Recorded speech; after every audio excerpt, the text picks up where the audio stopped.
Chapter का नाम है इलेक्ट्रोमैग्नेटिक इंडक्शन, इलेक्ट्रिक, मैग्नेटिक और इंडक्शन। इलेक्ट्रोमैग्नेटिक का हमें ऑलरेडी पता है, हमने लाइट के लिए भी पढ़ा हुआ है कि इलेक्ट्रोमैग्नेटिक वेव्स होती है, और जहां पे इलेक्ट्रिसिटी होगी वहां मैग्नेटिक फील्ड होगी, जहां मैग्नेटिज्म होगा वहां इलेक्ट्रिसिटी होगी। ये हमने पिछले 2 से 3 यूनिट्स में यही पढ़ा। इलेक्ट्रोस्टैट में सिर्फ इलेक्ट्रिसिटी नहीं थी। क्यों नहीं थी? क्योंकि इलेक्ट्रोस्टैट के अंदर चार्जेस वर एट रेस्ट, तो वहां मैग्नेटिज्म का कोई लेना देना नहीं। लेकिन जैसे ही करंट इलेक्ट्रिसिटी के अंदर हमने चार्जेस को मूव करना शुरू किया, तो हमने कहा करंट डेवलप होगी। एंड वी ऑलरेडी नो, क्योंकि 10th क्लास में हमने पढ़ा था current carrying conductor always possesses a magnetic field, और उसी के बेसिस पे हमने मूविंग चार्ज एंड मैग्नेटिज्म के अंदर बहुत डिटेल में पढ़ा है कि अगर किसी कंडक्टर के अंदर से इलेक्ट्रिसिटी जाएगी तो वहां उसके आसपास मैग्नेटिक फील्ड भी होगी, और वेरिएबल मैग्नेटिक फील्ड की वजह से वहां पे इलेक्ट्रिसिटी भी होगी। ठीक है, ये हमने देखा था। अभी हमने जिस टाइम पे 2 कंडक्टर्स, पैरेलल कंडक्टर्स के अंदर से करंट भेजी, तो हमने कहा था इसकी करंट की वजह से वहां मैग्नेटिक फील्ड, इसकी करंट की वजह से यहां मैग्नेटिक फील्ड, और दोनों का नेट इफेक्ट हमने डिस्कस किया। अब यहाँ एक नया वर्ड जो इस चैप्टर के अंदर आता है, दैट इज इंडक्शन। इंडक्शन का बेसिकली सीधा सीधा अगर मतलब है क्या, इंडक्शन का मतलब है भाई अगर मेरे आस पड़ोस में किसी तरीके का कोई चेंज आ रहा है, तो उस चेंज की वजह से मेरे पे क्या इंफ्लुएंस होएगा, दैट इज इंडक्शन। इंड्यूस हो जाना, खरबूजे को देख के खरबूजे का रंग बदलना, क्या हुआ? हम ये मुहावरा कैसे यूज कर रहे होते हैं भाई, अगर साथ वाले नेबरिंग एरिया में कोई चेंज आ रहा है, उस चेंज का इंफ्लुएंस तुम पे पड़ेगा। सीधी कहानी होती है, दैट इज इलेक्ट्रोमैग्नेटिक इंडक्शन। अब यहां एग्जैक्ट किस तरीके से होगा वो चेंज? सिंपल सी बात है भाई, देखो ऐसा नहीं है कि पड़ोसी ने अगर घर के ऊपर कलर रेड कलर का करा लिया तो उसकी वजह से मैं भी घर पे रेड कलर करा लूंगा, वैसा नहीं होगा। एग्जैक्टली यहां पे हम किस चीज के रिलेटेड बात करेंगे? With respect to change in electric और मैग्नेटिक फील्ड्स ओनली, है ना। अब हम कंडक्टर्स की बात कर रहे हैं, तो वहां पे कलर वगैरह वाला पार्ट या उन चीजों के बारे में बात नहीं करेंगे। यहां पे हम सीधा से किसके बारे में बात करें? Electromagnetic induction, that is induction related to electric and magnetic fields only. कहानी समझ में आ रही है? इसका एक सिंपल सा बेसिक एग्जांपल सबसे ज्यादा जो कॉमन है अपने किचन में मिल जाता है, that is induction cooker, induction चूल्हा। इंडक्शन चूल्हे का सबको पता है क्या होता है। इंडक्शन चूल्हे के अंदर हमने देखा कभी फ्लेम्स नहीं निकलती, बट फिर भी उसके अंदर अगर हम कोई एक पतीला रखते हैं जिसका फ्लैट सरफेस होता है, जो स्पेसिफिकली हम कहते हैं कि भाई इंडक्शन चूल्हों के लिए डिजाइन है, वो कुकर हुआ, पतीला हुआ या कुछ भी, तो वो यूटेंसिल फ्लैट है, वो हमने इंडक्शन कुकर के, इंडक्शन चूल्हे के ऊपर अगर रखा है और उसके अंदर हम पानी वगैरह डालते हैं, तो वो पानी गर्म कैसे हो रहा है? अगर वहां फ्लेम्स नहीं है, तुम बीच में उंगली डाल के देख सकते हो, उंगली नहीं जलेगी, ठीक है। तो जब फ्लेम्स नहीं है तो हीट कैसे हो रहा है? और तुम देखोगे तो वहां डायरेक्टली ऐसा भी नहीं है कोई वायर हमने डायरेक्ट पतीले के साथ कनेक्ट कर दिया। एक्चुअल में इसके अंदर भी इलेक्ट्रोमैग्नेटिक इंडक्शन का ही प्रिंसिपल होता है। उसके अंदर कॉइल है, जिस कॉइल के थ्रू करंट किसी तरीके से लिंक्ड होती है पतीले के अंदर, जो हीटिंग इफेक्ट प्रोड्यूस करके वाटर को हीट अप करती है। ठीक है, इनके बारे में हम आगे भी बात करेंगे इस टॉपिक के ऊपर डिटेल में जब जाएंगे। इसके अलावा वायरलेस चार्जिंग का कंसेप्ट पता है? फोन है, अच्छा खासा कोई फोन है अगर, जो इसके अंदर ये प्रॉपर्टी है, मतलब बेसिकली ये वाला फीचर होता है जो वायरलेस चार्जिंग का है, तो उसके वायरलेस चार्जिंग का एक डॉक है, उसके ऊपर सीधा रखते हैं, कोई प्लग इन नहीं कर रहे हैं, डायरेक्ट रखा और वो चार्ज होना शुरू हो जाता है। सेम इलेक्ट्रोमैग्नेटिक इंडक्शन का प्रिंसिपल। इसी इलेक्ट्रोमैग्नेटिक इंडक्शन के प्रिंसिपल को फॉलो किया जाता है ट्रांसफार्मर्स के अंदर। ठीक है, अब मुद्दे पे आते हैं, है क्या एक्चुअल में ये। अगर हम इसकी बात करें, पहले डेफिनेशन से शुरू करते हैं और उसके बाद इसको मैं ब्रीफ करता हूं थोड़ा सा और। देखो बच्चे, इसके अंदर हमारे पास है electromagnetic induction, the phenomena of generating current और EMF by a circuit by a change in the strength, position or orientation of external magnetic field is called electromagnetic induction, and the EMF so developed is called induced EMF. अब यहां अगर तुम ध्यान से देखोगे तो यहां मेन चीज किसके ऊपर बोला गया है कि EMF बेसिकली इलेक्ट्रोमैग्नेटिक इंडक्शन है क्या? It is the phenomena of generating current और EMF। पहली बात, यहां क्या हो रहा है? करंट जनरेट हो रही है, मतलब जनरेटर जैसा कुछ बात होगी। जनरेटर के अंदर भी तो कुछ ऐसा ही होता है। तुमने छोटी क्लासेस में या कभी बचपन में टरबाइन या फिर विंडमिल, उन वाले प्रोसेस के बारे में पढ़ा है। टरबाइन होती है, पानी के आगे लाते हैं, घूमती है तो बिजली बन जाती है। विंडमिल में क्या है? फैन घूमता है तो बिजली बन जाती है। एक्चुअल में वहां हो क्या रहा है? वहां पे अगर उसको तुम खुद भी ट्राई करना चाहो इस चीज को, ज्यादातर बच्चों के पास अगर घर पे कोई रिमोट कंट्रोल कार है, रिमोट कंट्रोल कार में क्या होता है? ऑन करेंगे, बैटरी डालेंगे, ऑन करेंगे, चलाएंगे तो चलेगी। दैट इज, उसके अंदर क्या लगे हुए? Electric motor. इलेक्ट्रिक मोटर सबको पता है कैसी होती है, 10th क्लास में भी मैंने कराई हुई है। जिसको नहीं भी पता है, अभी भी इस चैप्टर के अंदर आगे हम करेंगे। तो इलेक्ट्रिक मोटर सबको पता है। उस मोटर के अंदर क्या होता है? मैग्नेट्स होते हैं, अंदर कॉइल होती है, आर्मेचर के ऊपर लपेटी हुई कॉइल है। अब बैटरीज निकाल दो और स्विच ऑन रहने दो बस उसका, बैटरीज नहीं है, दैट मीन्स पावर सोर्स नहीं है। अब रिमोट कंट्रोल कार को हाथ से पकड़ो और जोर से चलाओ। अब जो उसके अंदर इंडिकेटर्स हैं, बेसिकली लाइट होती है, वो देखना ग्लो करेगी अपने आप। अब पावर सोर्स के बिना भी उसके अंदर लाइट कैसे चल रही है? क्योंकि अब तुमने खुद मैकेनिकल एनर्जी सप्लाई करी है, which is being converted into chemical energy by the same appliances या सेम इंस्ट्रूमेंट या same electrical device, Motors. But अब गड़बड़ क्या हो गया? मोटर में हम इलेक्ट्रिक एनर्जी दे रहे थे तो वो मैकेनिकल में कन्वर्ट कर रही थी, या लाइट एनर्जी में या हीट एनर्जी में कन्वर्ट कर रही थी। अब हम मैकेनिकल एनर्जी दे रहे हैं तो वो इलेक्ट्रिसिटी में कन्वर्ट होकर वो एलईडीज उसके थ्रू जल रही है। अब ये हो क्यों रहा है?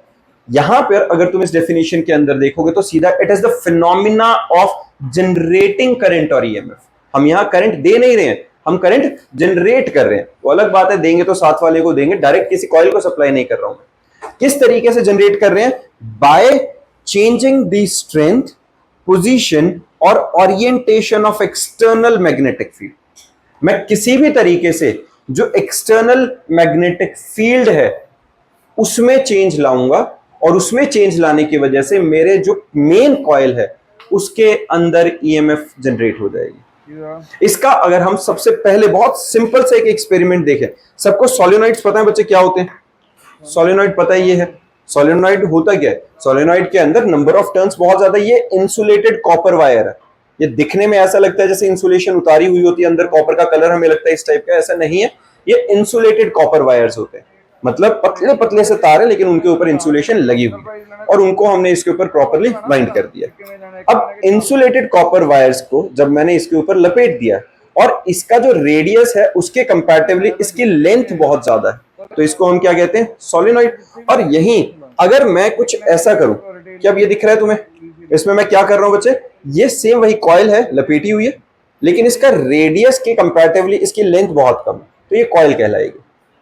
समझ रहे हो? तो कॉइल और सोलेनॉइड कुछ अलग नहीं है, दोनों के अंदर फिनोमिना सेम है कि नंबर ऑफ टर्न्स है।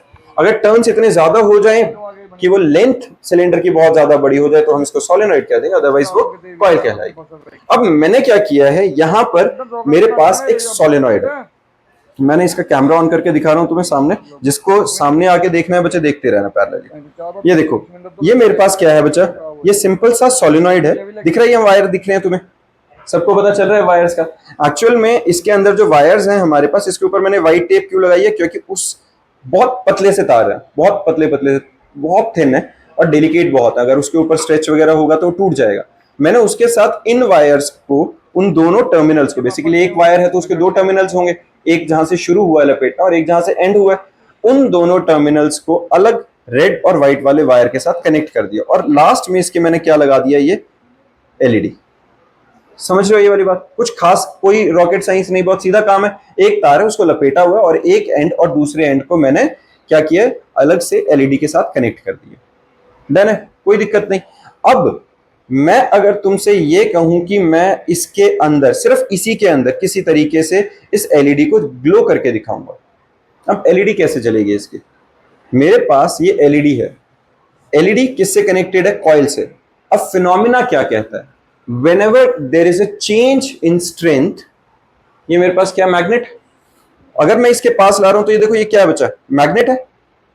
क्या अब एलईडी ग्लो कर रही है? नहीं करेगी। क्यों नहीं कर रही है? क्योंकि मैग्नेट जो है वो कॉइल के, देखो बीच में इसके खाली जगह है, मैं इसके बीच में डाल देता हूं ऐसे। क्या अब ग्लो कर रही है? अभी भी नहीं कर रही। देख पा रहे हो तुम? कोई ग्लो नहीं कर रही। क्यों नहीं ग्लो करेगी वो ऐसे? क्योंकि सिर्फ मैग्नेट रखने से कुछ नहीं होगा। हमें मैग्नेटिक फील्ड लिंक नहीं करनी है, मुझे मैग्नेटिक फील्ड की स्ट्रेंथ को चेंज करना है। डेफिनेशन पे बहुत ज्यादा ध्यान देना कि हम क्या बात कर रहे हैं, that we have to change the strength, orientation और पोजीशन ऑफ मैग्नेटिक फील्ड। तो सिर्फ मैग्नेटिक फील्ड में रखने से कुछ नहीं होगा, लेकिन अगर मैं किसी तरीके से इस मैग्नेटिक फील्ड को चेंज करना शुरू करूं, इसके आसपास में मूव करूं, ओरिएंटेशन बदल दूं, कुछ भी इस तरीके से करूं, तो इसके अंदर ये जो एलईडी है वो ब्लिंक करनी चाहिए, एटलीस्ट थोड़ी बहुत देर के लिए ग्लो करनी चाहिए। होना चाहिए कि नहीं? इस पे ध्यान देना थोड़ा सा। मैं इसके अंदर से इसको ड्रॉप कर रहा हूं, कोशिश कर रहा हूं। दिखा? ब्लिंक दिखा? दिखा? ये ना मैं फिर बता रहा हूं, बहुत ध्यान देना, एक बार ब्लिंक करेगी सिर्फ। क्यों ब्लिंक कर रही है, एक बार क्यों कर रही है, पहले लॉजिक समझो। मैं मैग्नेटिक फील्ड को सिर्फ पास रखे रहूंगा तो नहीं होगा, मैं मैग्नेटिक फील्ड को अगर बहुत धीरे धीरे मूव करूंगा तो नहीं होगा। अब वो क्यों नहीं हो रहा है, क्योंकि मैं धीरे धीरे मूव कर रहा हूं, तब भी तो होना चाहिए।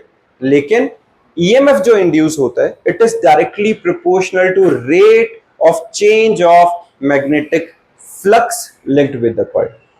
वापस से इस टॉपिक पे आएंगे, वापस से इसको दिखाता हूं। एक बार इसको मैथमेटिकली हम समझ लेते हैं, फॉर्मूला को समझते हैं। पहले ये बताओ बच्चे, सबको फाई का पता है क्या, ये मैग्नेटिक फ्लक्स, फ्लक्स पता है सबको क्या होता है, क्या होता है flux? Number of field lines passing through unit area.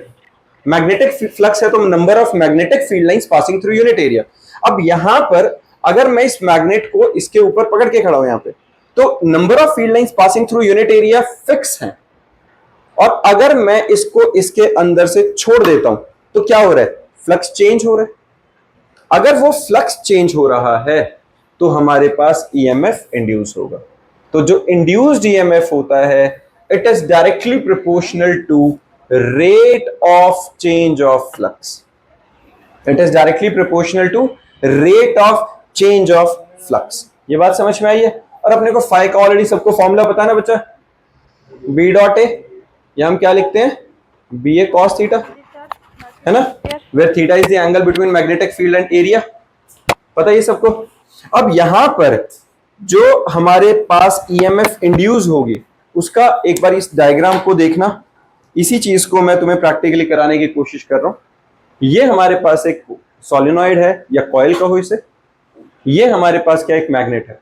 अब मैं मैग्नेट को इसके क्लोज ला रहा हूं। अगर मैं क्लोज ना लाऊं और मैं सिंपल यहां पे रखूंगा तो क्या होगा, अगर मैंने सिंपल इसको यहां पकड़ के रखा हुआ तो इसकी वजह से निकलने वाली मैग्नेटिक फील्ड लाइंस इस सोलेनॉइड के साथ लिंक्ड है, तो लिंक्ड होने से कुछ फर्क नहीं पड़ेगा, ये गैल्वेनोमीटर जीरो डिफ्लेक्शन शो करेगा। लेकिन जैसे ही मैं इस मैग्नेट को इसके क्लोज लाऊंगा तो इसके साथ linked number of field lines increase होंगी एकदम से।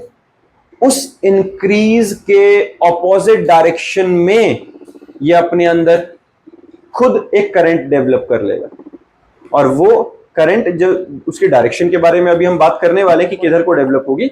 लेकिन अगर ये मैग्नेटिक फील्ड लाइंस इसका नॉर्थ पोल इसे अप्रोच करेगा तो इसके अंदर गैल्वेनोमीटर के डिफ्लेक्शन इस साइड में आ गई है, और यहीं अगर ये नॉर्थ पोल दूर जाएगा तो इसके अंदर मैग्नेटिक इसकी गैल्वेनोमीटर के डिफ्लेक्शन ऑपोजिट डायरेक्शन में होगी।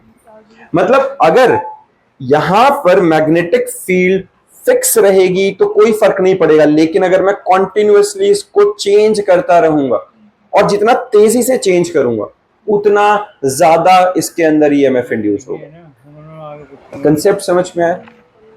यहां पर ईएमएफ इंड्यूस कब होगा, whenever there will be change in magnetic field या magnetic flux linked with the coil। अगर मैग्नेटिक फील्ड या magnetic flux linked with the coil continuously change होता रहेगा तो जो ईएमएफ इंड्यूस होगा उसको हम क्या कहते हैं, इलेक्ट्रोमैग्नेटिक इंडक्शन। इस फिनोमेना को इलेक्ट्रोमैग्नेटिक इंडक्शन कहते हैं। और इंड्यूस्ड करंट या इंड्यूस्ड वोल्टेज को, इंड्यूस्ड पोटेंशियल को हम क्या कहेंगे, इंड्यूस्ड, बेसिकली वही जो पोटेंशियल डेवलप होगा या करंट डेवलप होगा उसको इंड्यूस्ड करंट या इंड्यूस्ड ईएमएफ के नाम से हम देखेंगे।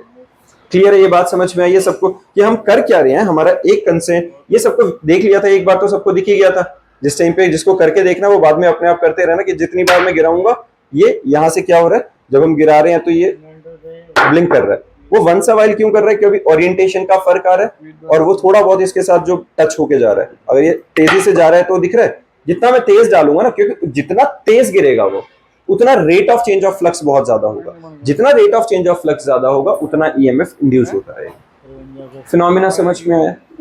पक्का कंसेप्ट समझ में आ रहा है? अब यहां पर एक रिलेटिव मोशन क्रिएट कर रहा हूं मैं, किसके बीच में, कॉइल के बीच में और मैग्नेट के बीच में। यही हो रहा है ना, अगर मैं इस कॉइल और इस मैग्नेट के बीच में क्या कर रहा हूं, एक रिलेटिव मोशन क्रिएट कर रहा हूं। तो जब भी रिलेटिव मोशन होगा, रिलेटिव मोशन का मतलब क्या होगा, फ्लक्स चेंज होगा।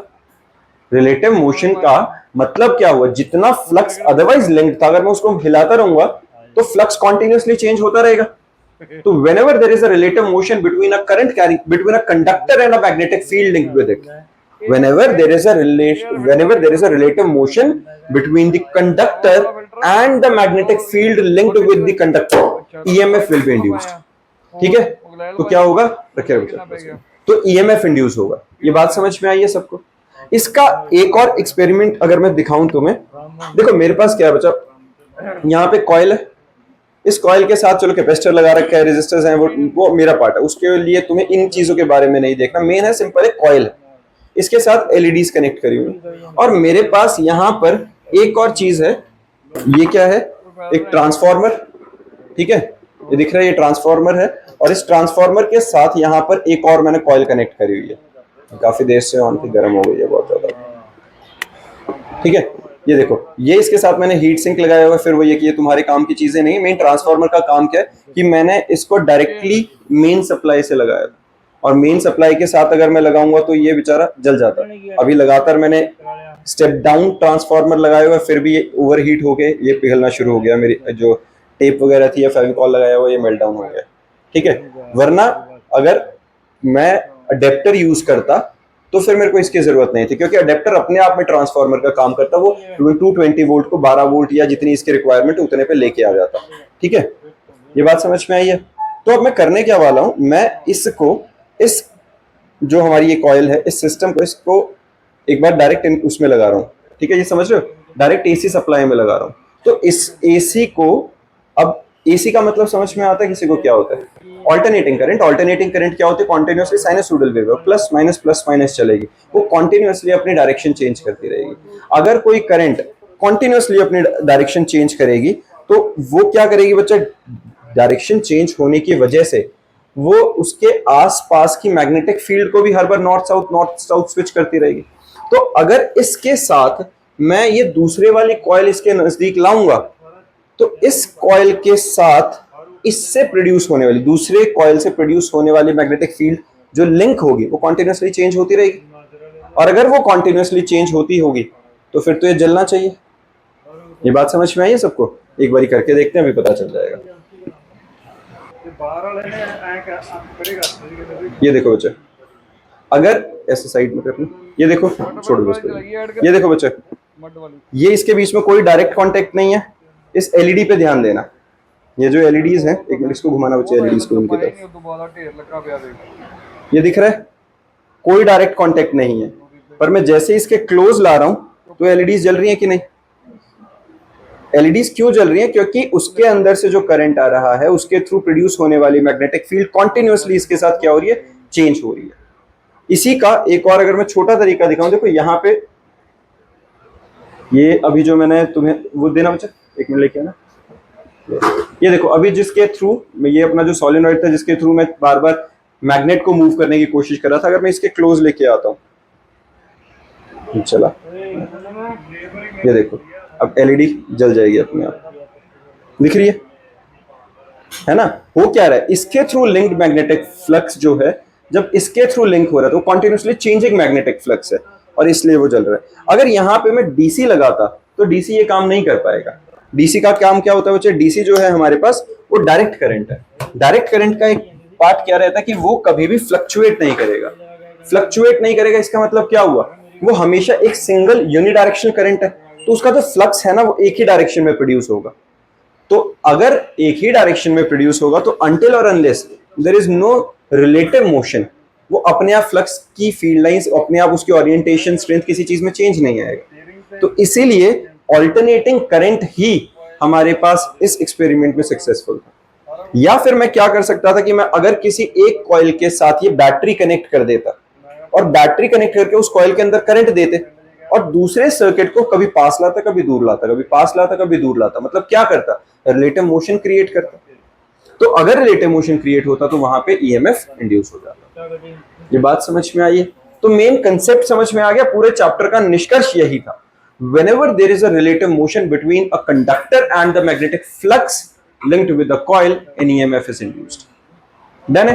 अब ये EMF इंड्यूस क्यों हो रही है? देखो यहाँ पे भी यही बोला गया था, अभी जो मैं बता रहा था कि अगर हमारे पास नॉर्थ पोल साउथ पोल ये मूव करेंगे इस तरफ तो रिलेटिव मोशन की वजह से करंट इसके अंदर प्रोड्यूस हो जाएगी जो गैल्वेनोमीटर को डिफ्लेक्ट कर देगी। सेम यहाँ पे देखो, अब मैंने डीसी सोर्स लगा दिया, जो मैं तुम्हें बोल रहा था कि अगर मैं बैटरी लगा देता हूँ तो ये डीसी सोर्स है। अब डीसी सोर्स में क्या होगा, फिर कैसे गैल्वेनोमीटर की डिफ्लेक्शन दिखाई है, मैंने तो अभी मना किया था। अब समझो जरा, जैसे ही मैं डीसी सोर्स लगा देता हूं और मैंने स्विच ऑफ रखा हुआ है मैंने इसके अंदर क्या किया, ये डीसी सोर्स लगा दिया पर स्विच ऑफ है, मैं जैसे ही ऑन करूंगा इतनी देर में, बट ये कुछ टाइम तो है, delta T which almost approaches to zero, but still let us assume it is 0.02 seconds. 0.02 seconds लगे कि नहीं करंट को अपनी मैक्सिमम वैल्यू तक पहुंचने में।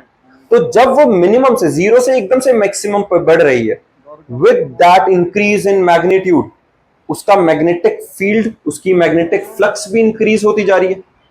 हो रही है कि नहीं? अगर यहां से करंट यहां तक जाते हुए जीरो से लेट अस अज्यूम 5 एम्पियर थी, तो 0 1 2 3 4 5 ऐसे गई, तो 0 1 2 3 4 5, 0 से 1 हुई तभी मैग्नेटिक फील्ड प्रोड्यूस होनी शुरू हुई, 2 हुई, 3 हुई, 4 हुई, 5 हुई। तो जब वो 0 से पीक वैल्यू तक जा रही थी, उसी दौरान उसके अंदर फ्लक्स चेंज होना शुरू हो गया था। जैसे वो 5 एम्पियर पे पहुंचे, 5 कांस्टेंट हो गया, अब उसमें कोई चेंज नहीं आएगा। तो अगर 0 से 5 हुआ तो इसके थ्रू लिंक मैग्नेटिक फ्लक्स इसके साथ भी लिंक हुआ और वो चेंज होना शुरू हुआ, तो सिर्फ इतने से टाइम के लिए वहां एक ब्लिंक होगा, एग्जैक्टली जैसा इसके अंदर से मैं मैग्नेट भेज रहा था वैसा काम। क्योंकि जब वो 0 से मैक्सिमम गया तो उसके अंदर मैग्नेटिक फ्लक्स चेंज हुआ, मैक्सिमम हुआ तो फ्लक्स कांस्टेंट हो गया, लिंकेज से फर्क नहीं पड़ रहा है, चेंज होना चाहिए। तो जैसे ये मैक्सिमम इसमें करंट आ जाएगा तो उसके अंदर अब कोई किसी तरीके डिफ्लेक्शन नहीं आएगी। अब कब आएगी? जब मैं स्विच ऑफ करूंगा। जैसे ही मैं स्विच ऑफ कर देता हूं तो क्या होगा, 5 से 4 4 3 2 1 0 आएगा, तो इतने सेकंड के अंदर 0.02 सेकंड्स के अंदर वो मैक्सिमम से 0 पे आके गिरेगा, तो फ्लक्स लिंकेज डिक्रीज होनी शुरू हो जाएगी, तब भी गैल्वेनोमीटर के अंदर चेंज आएगा। और एक और चीज समझना, यहां पर हम बात ये नहीं कर रहे हैं कि मैग्नेटिक फ्लक्स बढ़ रहा है या घट रहा है, चेंज की बात कर रहे हैं। There should be change in magnetic flux linked with the coil. अगर चेंज होता रहेगा तो कंटिन्यूअसली उसके अंदर ईएमएफ जनरेट होता रहेगा। ये समझ में आ गया बच्चा सबको? ये एक बारी फ्लक्स की अगर तुम यूनिट की बात करो, फ्लक्स क्या होता है बच्चा? B dot D A. Unit of flux क्या है? वेबर। और वोल्ट सेकेंड जो इसकी रहेगी यूनिट रहेगी। डायमेंशन क्या रहेगा? ml/t-2 a-1। डन है बच्चा? ये डायग्राम समझ में आ रहा है? ये जो हमारे पास है ये सारी फील्ड लाइंस जा रही थी और ये जो एरिया है अपना, इसके किसी सर्टेन एंगल पे जो एरिया था, ये इस एरिया के साथ किसी सर्टेन, जो हमने ये क्या बनाया हुआ, ये एरिया वेक्टर जो नॉर्मल होता है, एरिया वेक्टर है ना, डायरेक्शन कैसे दे रहा होता है, जो एरिया के परपेंडिकुलर है। तो ये जो नॉर्मल है इसका एंगल कितना बन रहा है? थीटा बन रहा है मैग्नेटिक फील्ड के साथ। तो हमारे पास जो फॉर्मूला बना वो बी ए कॉस थीटा बन गया, and 1 weber is equal to 1 tesla metre square. Done है? इसके बाद हमारे पास आता है बच्चा फैराडे लॉ। फैराडे लॉ ने क्या कहा था? फर्स्ट लॉ के accordingly, whenever the amount of magnetic flux linked with the current changes, an EMF is induced in the circuit, and the induced EMF lasts so long as the change in magnetic flux continues. तब से हम यही बात कर रहे हैं और जो बात कर रहे हैं वो सारी फैराडे लॉ के बारे में। डन है? फर्स्ट लॉ समझ में आ गया सबको? फैराडे सेकंड लॉ ने क्या कहा? The magnitude of EMF induced in this circuit is directly proportional to the rate of change of magnetic flux linked with the coil. ये भी मैंने शुरू में बताया था कि जितना तेजी से मैग्नेटिक फ्लक्स चेंज होता रहेगा उतना ज्यादा ईएमएफ प्रोड्यूस होती रहेगी। EMF is directly proportional to change in magnetic field. Done है? ये समझ में आया बच्चे? यहाँ पे प्रोपोर्शनलिटी का साइन हटाने के लिए हमने के इंट्रोड्यूस किया, के की वैल्यू 1 होती है। लेकिन अब यहां एक चीज देखोगे, मेन फॉर्मूला जब मैंने लिखा है तो यहां पर माइनस साइन इंट्रोड्यूस कर दिया, दिख रहा है? अब ये नेगेटिव क्या रिप्रेजेंट कर रहा है? नेगेटिव साइन बताता है बच्चे, it is taken because induced EMF always opposes any change in magnetic flux associated with the circuit. Negative sign ने क्या बताया? कि it always opposes the cause which produce it. ये लाइन यहां नहीं लिखी है, ये आगे लेंज लॉ के अंदर मिलेगी। जब भी हम ईएमएफ का फॉर्मूला लिखते हैं तो क्या आता है हमारे पास? EMF is equal to minus D phi by D T और minus N D phi by D T, N number of turns. तो माइनस साइन क्या रिप्रेजेंट करता है? That induced EMF is always in the opposite direction of change. It is always in the opposite direction of change. Induced current it is equal to induced EMF by resistance, that is E by R. Mod में क्यों लिखा है? क्योंकि magnitude wise ले रहे हैं तो N D phi by D T by R आ गया। किसी को दिक्कत? अब लेंज लॉ ने क्या कहा था? The direction of induced current, The direction of induced current is such that it opposes the change in the magnetic flux responsible for its production. Or in other words, induced current always opposes the change in magnetic flux which produce it, or it opposes the cause which produce it. ये बात समझ में आई है? और इसको अगर मैं simple तरीके से समझाऊं ना, ये इलेक्ट्रिकल इनर्शिया की तरह काम कर रहा है। इनर्शिया समझ में आता है सबको? क्या था? क्या था inertia? State of rest, state of motion, वो तो टाइप था। इनर्शिया सिंपल एक प्रॉपर्टी है। It is the property of a body by virtue of which it resist the change in its state of motion. वो किसी भी तरह के परिवर्तन के खिलाफ काम करेगी। अगर वो रेस्ट पे है तो वो मोशन को अपोज करेगी, वो मोशन में है तो रेस्ट पे आने को अपोज करेगी, वो स्ट्रेट लाइन में है तो डायरेक्शन चेंज होने को अपोज करेगी। इसी तरीके से इलेक्ट्रिसिटी के अंदर, मैग्नेटिज्म के अंदर, अगर किसी कॉइल के साथ मैग्नेटिक फ्लक्स लिंक्ड नहीं है और अब एकदम से लिंक होना शुरू होगा, तो ये क्या कोशिश करेगा कि भाई मुझे नहीं चाहिए ये लिंकेज, इसके ऑपोजिट डायरेक्शन में मैग्नेटिक फील्ड बना दूं। और वो ऑपोजिट डायरेक्शन में मैग्नेटिक फील्ड कब बनेगी? जब इसके अंदर से अपनी करंट आएगी और current carrying conductor magnetic field possess करेगा, और वो हमेशा इस तरीके से करेगा कि चेंज होने, जो इसकी तरफ लिंक क्लोज आने वाली मैग्नेटिक फील्ड है, उसके ऑपोजिट डायरेक्शन में जा सके। समझ में आई है? और अगर अब मैंने यहां पे एक मैग्नेट रखा है, ऑलरेडी इसके साथ लिंक्ड है, पर मैं अब इसे दूर ले जा रहा हूं, तो इसको अब क्या चाहिए कि दूर नहीं जाना चाहिए, जितनी मैग्नेटिक फील्ड है उतनी रुकी रहे। तो ये उस चेंज को अपोज करने के लिए क्या करेगा? अपने अंदर ऐसे फील्ड डेवलप करेगा कि उसको ना जाने दे। अब इसके अंदर क्या हुआ? अगर मेरे पास ये मैग्नेट इस तरफ से, मैं इसको डिफरेंशिएट करने के लिए, क्योंकि इसका नॉर्थ साउथ कलरफुल नहीं है, ये गोल वाला जो है, लेट अस अज्यूम ये नॉर्थ है, मान लेते हैं नॉर्थ, और ये साउथ है। तो अगर मैं इस कॉइल के नॉर्थ पोल को इसके क्लोज लाता हूं, तो ये क्या करेगा? It will try to resist the change. तो ये क्या करेगा? इस क्लोज आने वाले नॉर्थ पोल को अपोज करेगा। कैसे? अपने अंदर इस एंड पे नॉर्थ पोल को डेवलप करके। समझ रहे हो? और अगर मैं नॉर्थ पोल को दूर लेके जाऊंगा, तो उस नॉर्थ को अपने पास लाना चाहता है, तो इधर क्या डेवलप कर लेगा? वो साउथ पोल डेवलप कर लेगा। अब उसकी डायरेक्शंस कैसे होती हैं, ये हम नेक्स्ट लेक्चर के अंदर बहुत डिटेल में पढ़ेंगे। इंट्रोडक्शन समझ में आ गया?